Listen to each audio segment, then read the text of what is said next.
IEEE standards, I have, if you remember, I have discussed some access control methods, and most popular access control methods that I've discussed was your CSMA CD and something called a token ring. Okay, so most of these this method became so popular that they have given a particular standard. Okay, so in CSMA CD we use the IEEE standard, that is IEEE 802.3, and token ring is equal to the IEEE standard, that is 802.5. Okay, so these are the two basically main using IEEE standard, and the another one that is the most popular one that we use nowadays is your IEEE 802.11. So you may have heard about some IEEE 802.11 BG and something like this, but actually it is your Wi-Fi. Okay, so I'll discuss about this one as well, but the main two topics that we discuss today is your CSMA CD.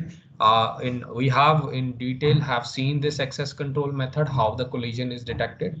You can refer to that lecture, and we have also discussed the token ring. In this token ring we have also discussed the efficiency of token ring as well as the different token passing strategies as well, so you can refer to that. Okay, so in this particular lecture we will look on to the standard. Okay, so meaning that how your IEEE have set the header frame. Okay, so let me tell you. So again, before telling you, there are some things that you have to know. So first thing is that it has the IEEE standard. It's a classic one. It is given in 1980s there, and then I think it is written there. Okay, so it is most popularly known as 802.3. And again, keep in mind the topology in this particular standard that is used is bus topology. So all the devices that are connected here, it is connected in bus topology. And another one is that access control method in this particular technique that is used as your, you already know, it's popular one, that is CSMA CD. Okay, so that is it became so popular that the efficiency of CSMA CD or efficiency of Ethernet is one and the same thing. Okay, so the name Ethernet and CSMA CD use interchangeably. Okay, another thing is because it is using collision detection, so there is no acknowledgement. Okay, so keep in mind, because we are using collision detection, so why it is we will not use acknowledgement.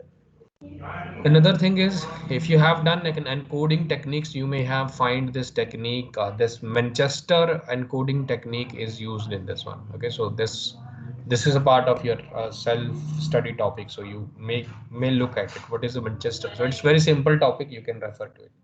Another one is that this is a classic Ethernet. So classic Ethernet has a maximum speed of 10 Mbps. Okay, so if you look in your packet tracer, you may have seen fast Ethernet. In the fast Ethernet, the maximum speed is 100 Mbps, and you may have seen another Ethernet that is gigabit Ethernet. Okay, so in that speed is G 1 Gbps. Okay, but because it is a classic one, so maximum you can use 10 base X circuit. That is 10 base X means that you can use maximum. It will be in the capability of the wire will be 10 Mbps. Again, it is Ethernet and it is classic, so we will use a wired approach. Keep this particular step in mind, that we always used a wired approach. It means that we're not talking about wireless. I'm not talking about a token ring. That is the similar workstation connected in a bus, and they are connected by a physical wire, and the maximum wire bandwidth is 10 Mbps. Okay, so now again, you already know it, because it is a Ethernet, so it means it contains a DLL layer as well as physical layer, and because we are transferring our data or performing a communication in a LAN.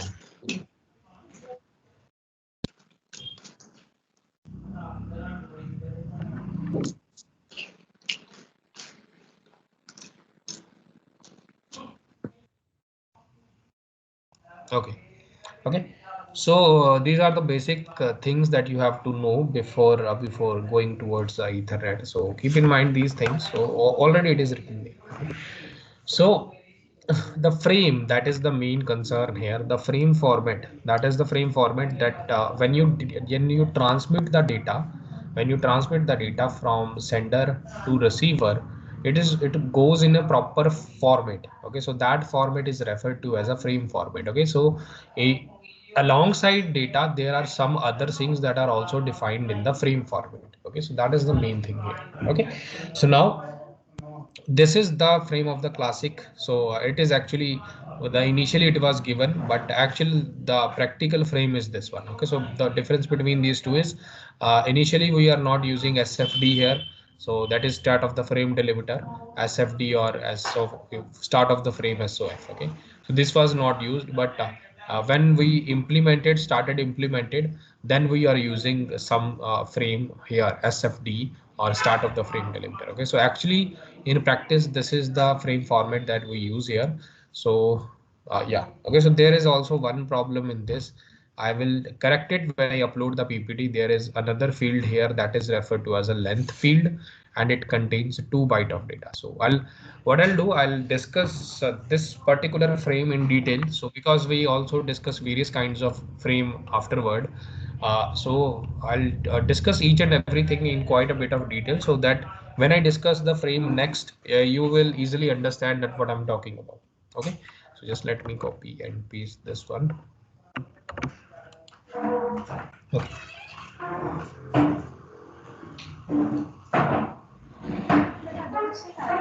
Hello, and then you see. Okay, so the first again I'll just write some things here. If I can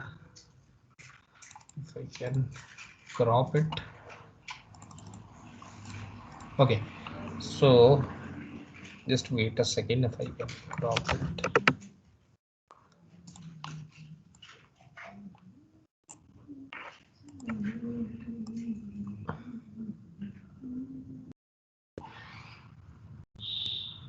Yeah, okay, so I just copy and then paste it. Okay, so let me delete this one as well. Okay, so this is your Ethernet frame. Actually this is there what actually we are doing, the first two things, that is your preamble and your SFD, or start of the frame SOF. This is the this particular information is embedded by your physical layer. Okay, keep this in mind. So this is also referred to as physical layer header, physical layer header. So these two, preamble and SOF, is the responsibility of the physical layer. The remaining thing is done by everything is done by data link. Okay, so first from this to this, so there is another field that is not given here. So that field is your length field. Okay, so that length field is of 2 bytes. That field is till here it is referred to as a DLL header. Okay, so this is your data part. This particular thing is your data part, and the remaining is your CRC part. Okay, CRC you already know, it's for error correction. Okay, so now when you see what will happen here, you see here the first thing is your preamble. So preamble is of 7 bytes. So actually what is the meaning of 7 bytes here? 7 byte means 7 into 8 bits. If you convert it into bits, it will, you have to multiply it by 8. So it means that it is around 56 bytes. Okay, so your SOF or your SFD, start of the frame delimiter, it is of 1 byte. So it means actually in terms of bit, it is 1 into 8 bits. Okay, so you already know that why we use SFD. SFD is a start of the frame delimiter where a particular sequential circuit is there, and that sequential circuit will recognize that this is the start of the frame. Okay, so the preamble, now why we include a preamble, so it can happen that there are some problems in SFD. So if you remember, I have discussed about end of the frame delimiter. Okay, so what happens in end of the frame delimiter, what was the problem in end of the frame delimiter was that when the end of the frame delimiter pattern is a part of the data. Okay, so when it happens, that becomes a problem. So that is why we have done something called bit stuffing. Okay, so now, it in this particular case, it can also happen that SFD can also become a part of the data. So in order to avoid that, what we have done is that we have added another field with SFD, that is your preamble. Okay, so preamble is again a continuous pattern that is supposed to be unique, and but if it is a part of the data, if suppose this is supposed to be unique, but it because it's a stream of zeros and one, it can repeat in the data, so that becomes also a problem in the case of SFD also.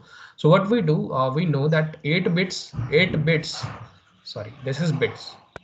So 8 bits, it is possible that 8 bits can become a part of the pattern in the data. But if you suppose 56 plus 8, that is around 64 bits. So 64 bits, the chance of 64 bits repeating exactly as the 64 bits in the data is very, very rare. Okay, so this is 8-bit pattern can repeat in the data, but 64-bit pattern, it is very, very, very, very rare that this particular pattern will again repeat in the data. So that is why we combined SFD with the preamble here. Okay, so to in order to just ensure that this particular unique pattern, that is by combining the preamble with SFD, indicates the start of the frame. Okay, so only there are two functions here. The first function is that it indicates the start of the frame. Another function is for synchronization. So synchronization is just when you send some. Okay, so just wait. When you send some frame towards the receiver by seeing the SFD, it can recognize that this is the start of the frame. So that is how your synchronization work between the sender and the receiver. Okay, so uh, this is the main task of preamble and SFD. So they are both used for the same purpose. So preamble, we are adding some more bits. So preamble, we are adding some more bits in order to ensure that the receiver can easily understand the start of the frame bit pattern. Okay. So now the next one is your destination MAC and source MAC. So you already know in data link layer there are two things, that source address and a destination address. So because we are in a LAN, we will talk about in the form of MAC address. So we will not talk about in IP addresses. We are only talk about in MAC addresses. Okay. So again, in this particular format, you are seeing here the MAC address is of 6 bytes. Okay, so 6 byte actually means 6 into 8 bits. Okay, so 6 into 8, it will be 48 bits. Okay, so again, there are many types of MAC addresses, so I just discussed this one. So one type is your unicast address, third type is your multicast address, and fourth type, this is your broadcast address. You may have heard about this one. Okay, so broadcast address is very, very simple, that when you want to broadcast your signal to every station in the connected network, that is something called your broadcast. Okay, so like your news channels are broadcasting a network here. Just wait a second.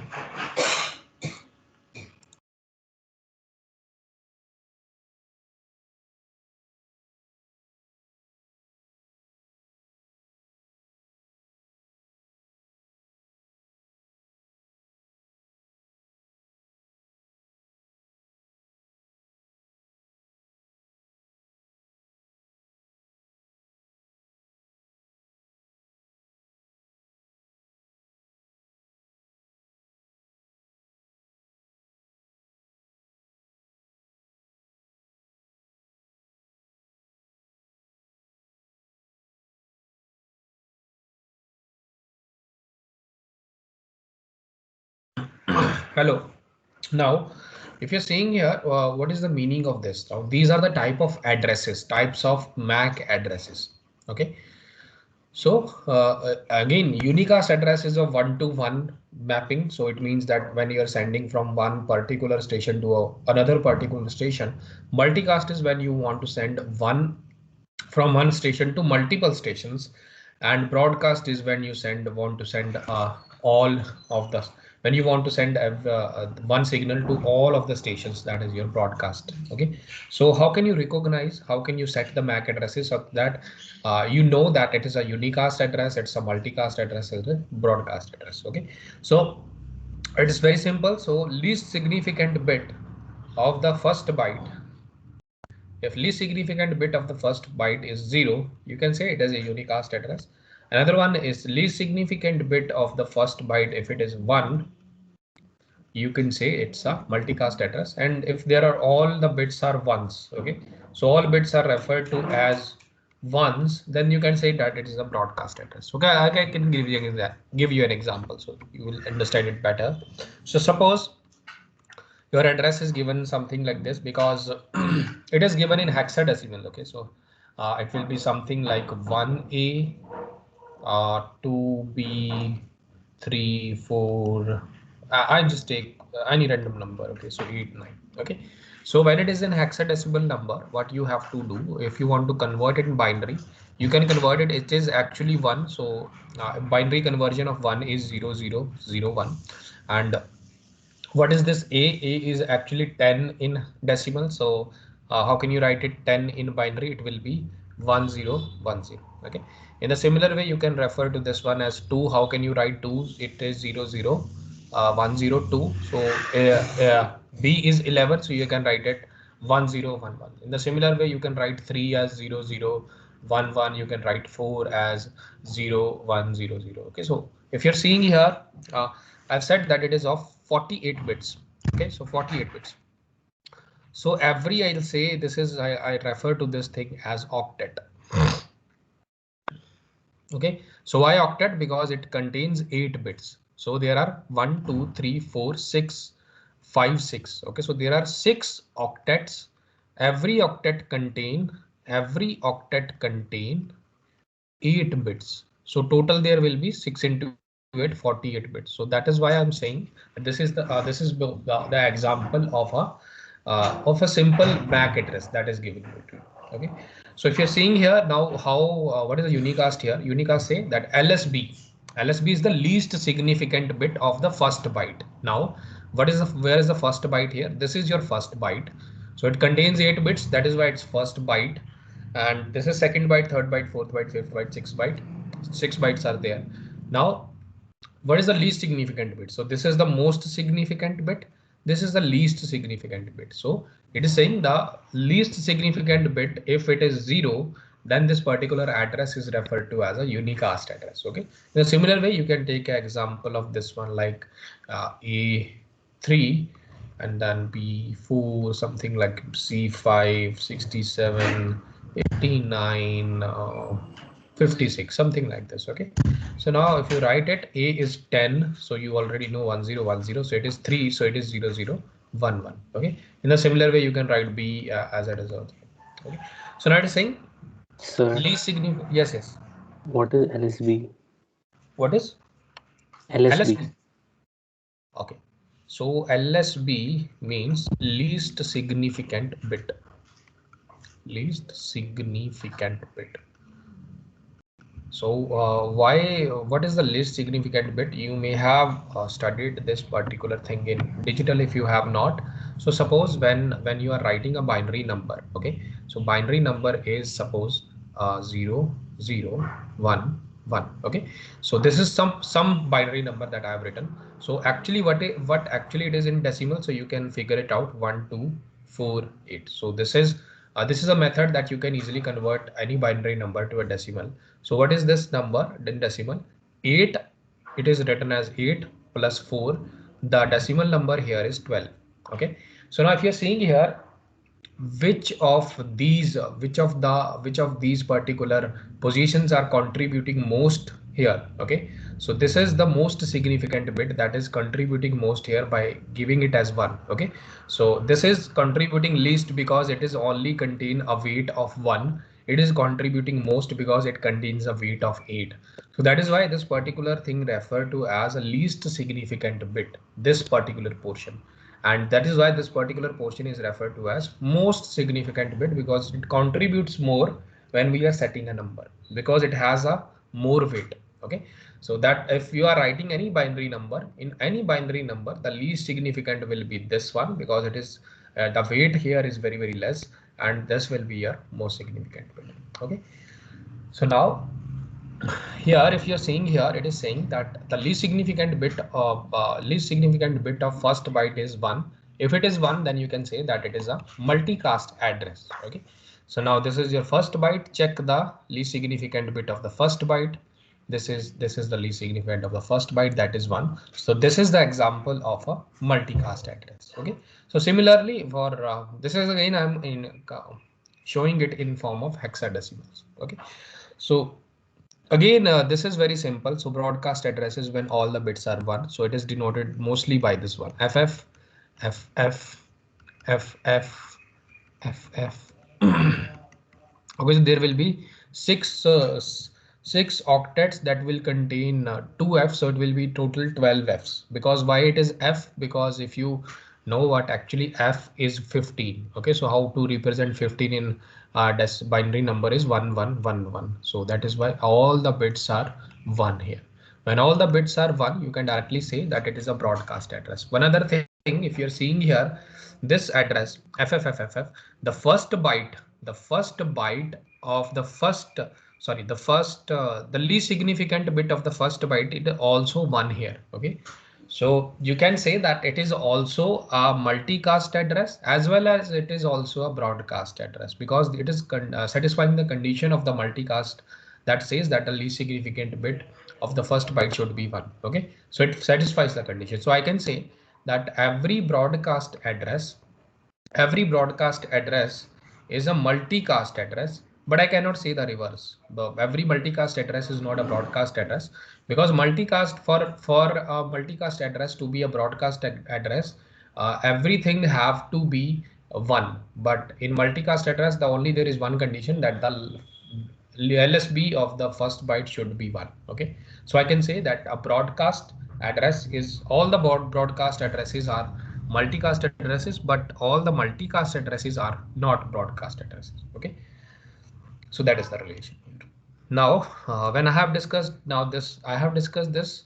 Now this is also discussed the source and destination address. So you already know this will be, there will be a destination MAC, then there will be a source MAC from where this particular packet has originated. Now there is something called a length field here. So if you remember length field when I have discussed upon framing. Okay, so actually your length field is 2 bytes. 2 bytes means 2 into 8, that is 16 bits. Okay, you can use 16 bits so to represent the length of the packet. Okay, so why we are using, if you remember, in framing I've told you there are two particular possibility for framing. The first one was for framing, the first one was your fixed length, another one was your variable length. Okay, so because in fixed length there is something problem called internal fragmentation, so we avoid using it. Another variable length field, their main problem was when what is the end here, so how to figure out the end if there are variable length circuit. Okay, so for this there are two techniques. First technique was your length field, another technique was your end of the frame delimiter. Okay, so I told you that this length field is used. The problem with this length field was that sometimes there is a error of corruption happens in the bit. So if this happens, that is why I've shown you that this is not advantageous, but actually the corruption, it is rarely happens, because we are all talking about the communication in LAN. So in LAN there is very low chances of your packet getting lost in. So that is why I've said that still it is not a very bad technique. So this technique is actually used in Ethernet. Okay, so if you remember, you can refer to that lecture as well. So I've told you that this technique is not as bad because it is used in Ethernet. So that is why I've said.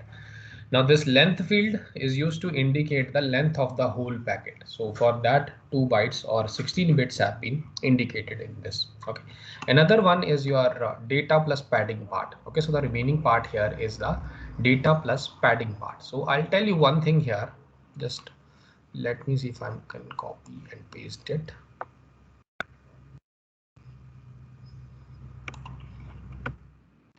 Okay.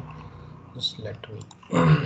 Okay, so there are another things that I want to tell here. If you're seeing here, it is said that the minimum data that you can put in an Ethernet packet is 46 bytes and the maximum is 18 1500 bytes. Okay, so how did we come to that number? And you can say that because we are using CSMACD, and in this CSMACD, if you remember the length of the packet, how can we get the length of the packet of the data link layer packet? So I'm only talking about data link layer. Okay, so this particular part is not included in that because it is added by the physical layer.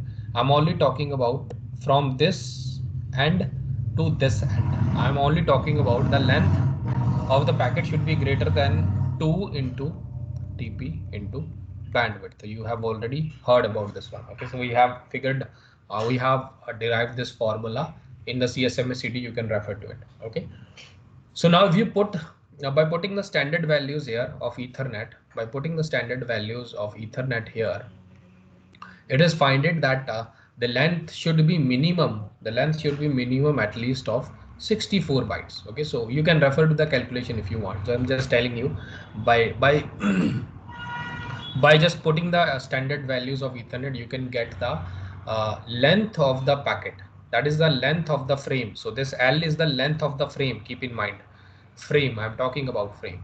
So this frame is your DLL frame. I'm not talking about the whole frame. I'm talking about DLL frame. So it means from here to here, from here to here, your total minimum length of the data link frame should be 64 bytes. So how much data can you this particular field will be? Okay, so you already know that already know all the data here. So CRC we already know. So CRC I'm not going to talk about it because CRC is just a pattern that is sent to it in the end, because it is in the end, because you have to calculate by putting all the data in the end. You have to calculate the division if you remember, and whatever is the remainder, the remaining n minus 1 significant bits, you will take it and put it here, and the receiver will again see the CRC and calculate the division. If it gets the zeros in the remainder, it will say the data is correct. Okay, so CRC is just error correction method,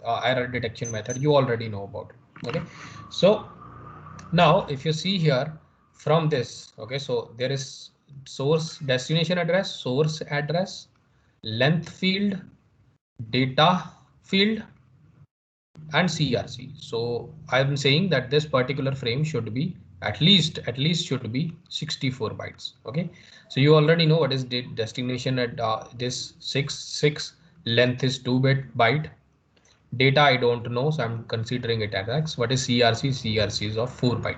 Okay, so now if you calculate it, it will be 6 6 12 12 to 14 14 plus 4 18. So I can say 64 minus 18. Okay, so your X will be 46 bytes. So that is why it is written that the minimum data that you can put here is 46 byte, and the maximum data that you can put here is 1500 bytes. Okay, so that is also set there. Okay, so this is the standard that is used in Ethernet. Okay, so I can say that there are two things here. So again I'm writing it, there are two things here: min, max, first of all this one, and then there is a data, and then there is a frame.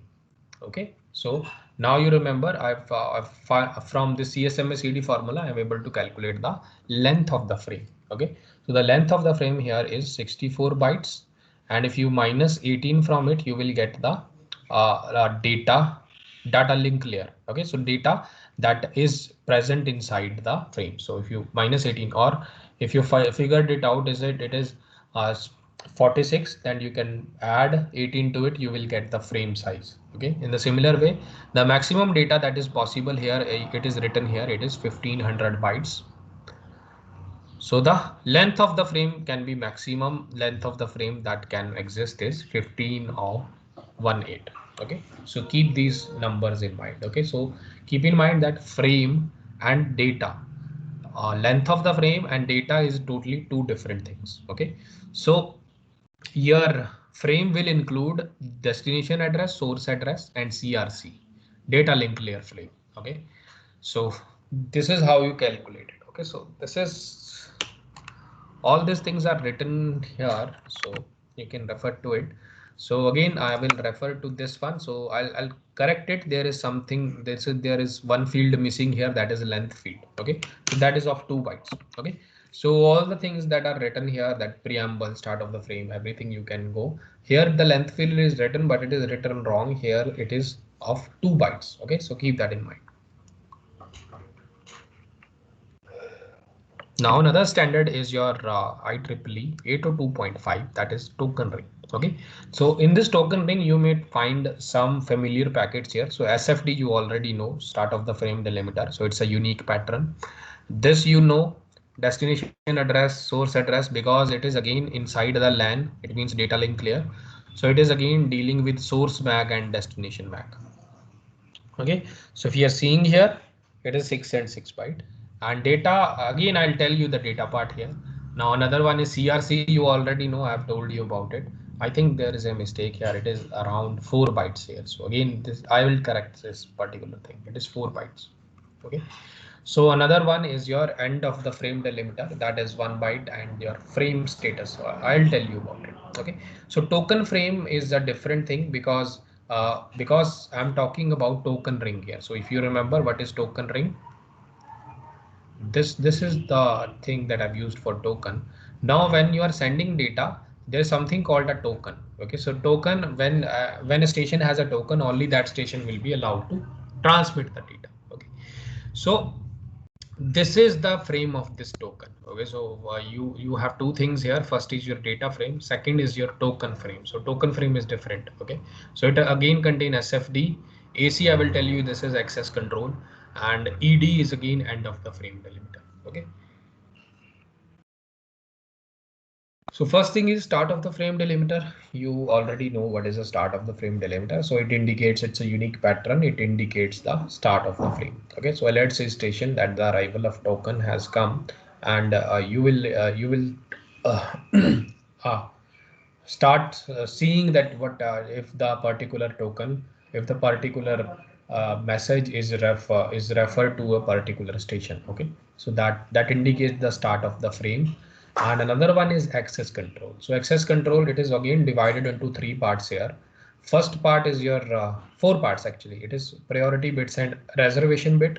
Another one is your monitor bit and token bit. Okay, so priority and reservation are used both, they are used together. Okay, so priority indicates that if a particular frame or if a particular packet that you have sent has some priority to it, if a particular packet is indicating some priority, then you have to reserve something. Okay, so that will be done with the help of reservation bits. Okay, so there are 3 reservation bits, because you already know access control here, it is containing 1 byte here.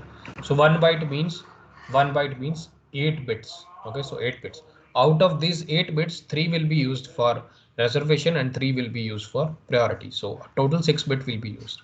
Okay, so it will help in implementing priority. So they are both used alongside, keep in mind. Okay, so priority bit equal to reservation bit equal to 3. Suppose they are giving that sending, the server is given a priority as 7 and client is given a priority as 0. So always the server is given more priority than the client. Okay, so now another thing is your token bit. So token bit indicates that if a token is present. Okay, so when you are sending some packet, suppose if you remember, there are 2 methods when you are sending a token or sending a packet. First method was your ETR, early token reinsertion. Another was DTR. Okay, so it can happen in DTR. If you are performing DTR, so this particular frame will indicate, if it is 1, it will indicate that this is actually a token frame. Okay, so this particular frame will indicate that there is a token present. Okay, so it says that if you're talking about ETR, so what happens in ETR, when you transmit the data, you also at the end of it you put a token. Okay, so this particular token, if a 1 is there, it means you have put the data, put the token at the end of it. After the data, the token is coming. Okay, so something like that. Okay, so token bit is used to indicate the presence of a token frame. Okay, so if token bit is 1, it is means that token frame is there, and if token bit is 0, it means that there is not a that this is not a token frame, and token frame is not there. Okay, so something like this. In the similar way, monitor bit is there to solve the particular problem that is referred to as a orphan packet problem. Okay, so what is the orphan packet problem? Suppose in a token ring here, what you do is that so this particular station had transmitted some packet. This is seen by this is seen by this station, this is seen by this station, and it's coming back to it. Suppose the station becomes busy and it is not responding to any request. So what happens is that this is the responsibility of the station to take out this particular packet out of the circulation, but because it is busy, it is not looking at it. So the packet is just infinitely revolving it around the whole ring here. So that is the problem here. When it does, the station is not responding because it is the responsibility of it. So this particular packet becomes orphan. So this orphan is just revolving around all the station. So in the hope that any station will uh, claim me, but actually does not happen because the main station that have sent this particular packet is busy. Okay, so for this we have indicated something called monitor. Okay, so monitor or monitor station. So monitor station is introduced in the ring. So monitor station will see that if there is a that if there is a packet that is revolving around, so first it will check it. It will mark it one. If it will mark the monitor bit one, saying that I have seen this particular packet, and if it is again come towards the monitor station, it means that this particular packet is not claimed by the respective or the generated station. So this monitor bit will claim this particular token. So that is why this token or this particular monitor bit indicate. If monitor bit is 1, so again it is the CRC is calculated alongside it, so I'll tell you about it. So if it is 1, it will say that monitor bit has stamped, it has seen this particular packet, and if it again comes towards the monitor station, it will claim the packet here. If it is 0, it means that it is not seen by the monitor station yet. So it's as simple as that. Okay, so again the orphan packet problem is this. So in case if the stations are shut downs, then the data transmitted by the source station will remain in circulation in the ring for a long time. So in order to solve this problem, this special status is introduced in the ring that is known as monitor station. Okay, just wait a second.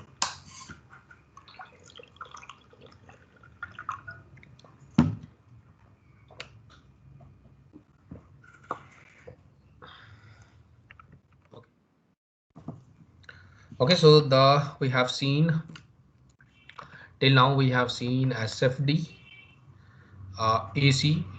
AC is your, I think, access control. Okay, so all the method it contains. Another is your FC, that is frame control.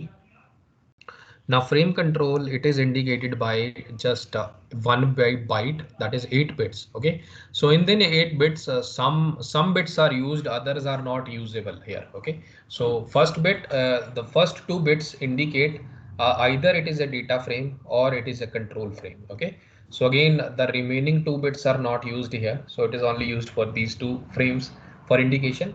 Now if it is a data frame, this particular bits will be kept empty.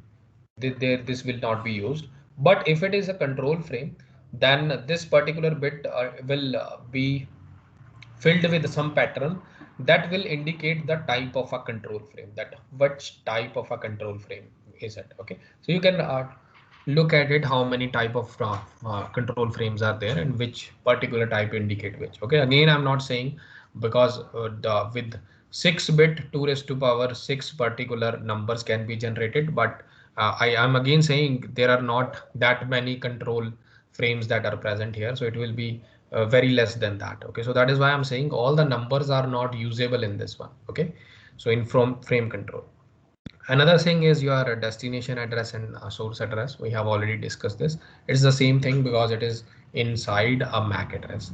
Another thing is your data. Now this is a very interesting part here because you cannot guess actually what is the minimum amount of data and what will be the maximum amount of data that will be transmitted in a token ring, because it depends upon token holding time. So if this station has if this station is holding the packet for a long amount of time, for a large amount of time, this station can transmit very huge data in the ring here.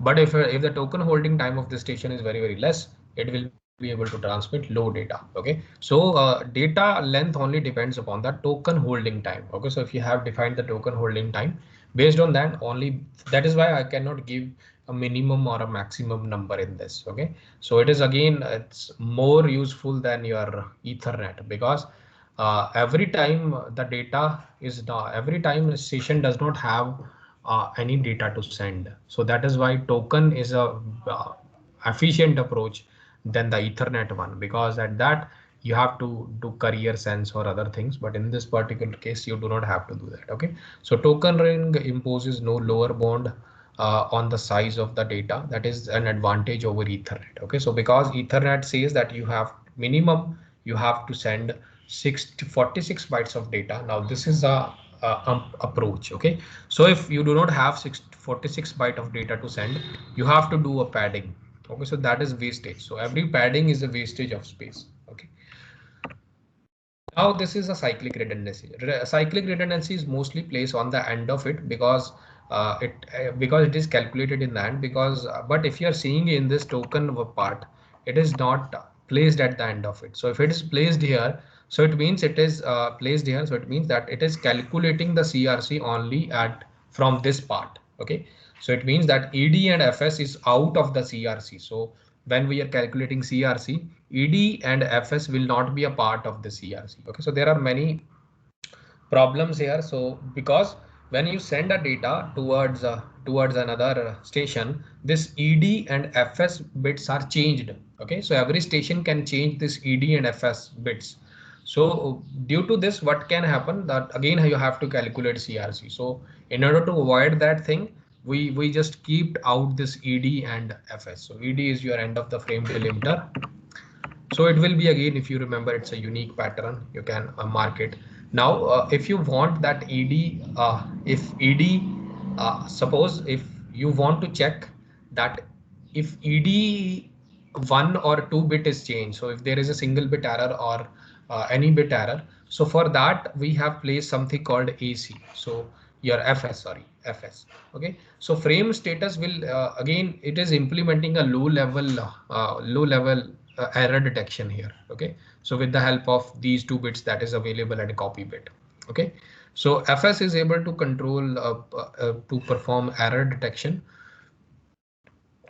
on the ED part, because if you are seeing here, ED is not covered in CRC, so it means that it can change when you are sending from sender to receiver there. So in order to again do this error detection part, so this F frame status is employed there. Okay, so again it makes 2 copies of AC bit, so that are used as error detection. Okay, so it just these bits are not usable here, so only 2 bits are usable here. So this makes 2 copies of AC bits, so whatever is there, it will be there. So if some data in the ED is changed, so 1 bit of this AC will be changed in such a way that you know that there is some error. Okay, so you can refer to the mechanism there, that how can you calculate it. So it is not that important, but if you want, you can see there how this frame status is calculated. Okay, so again the reason is same. It makes 2 bits of known as error detection mechanism as CRC, and does not, because CRC does not cover as FS byte, so that the destination does not have to recalculate CRC, because every time we want that CRC will not be calculated at the destination end. So that is why we have done something different in this particular part. Okay, so this is your difference between your IEEE 802.3 and 802.5. You can refer to it. So all the things we have discussed is written here. Okay, so with this, your IEEE standards have finished. Only one standard is remaining, that is your Wi-Fi standard, that is 802.11. So I will discuss it in the next class. So I'll recommend that I don't think that there is any lecture on Monday of your class. There is a lecture of Monday on group 1, but don't worry, till here I will not ask if, till IEEE to 802.5, the quiz will be based on only that. Okay, so there is no more than that. Okay, so With this, your topic of this today's lecture is finished. You can go to the next one. Okay. So if you have